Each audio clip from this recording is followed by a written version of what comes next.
বাবা তোর আর্জেন্টিনা করছে যা করছ, ব্রাজিলটা করছে 7 আপ কইস না। এটা খুব মারাত্মক শব্দ তাদের লাগিয়া। হ্যাঁ শোনেন শোনেন, নেইমারের জন্য পাগল হইছেন, এমবাপ্পের জন্য পাগল হইছেন। আর্জেন্টিনার যে নাইস মারছো, ব্রাজিল যায় ও গাত কাছে কাটি না।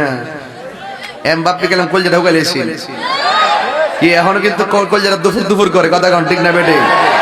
তবে আপনারা নেইমারের জন্য পাগল হইছেন, এমবাপ্পের জন্য পাগল হইছেন, এই কথাটা সব মাহফিলেই বলি। কিন্তু আমি ওইদিন দেখছি এমবাপ্পের বাড়িটা বিল্ডিং, ক্রিস্টিয়ানো রোনালদোর বাড়িটা খুব সুইমিং পুল দিয়ে বিল্ডিং, মেসির বাড়িতে জড়িয়ে নাই, নেইমারের বাড়িও কি সুন্দর বিল্ডিং। কিন্তু আমরা বাংলাদেশের শ্রোতাদের বাড়ি হইলো পানির উপরে। কিসের উপরে? আমরা না খায়া বললেও তারা খবর নিবে। কিন্তু এই জন্য বলছে আমাদের মডেল মেসি, নেইমার, এমবাপ্পে না, আমরা মডেল হলো রাহমাতুল্লিল।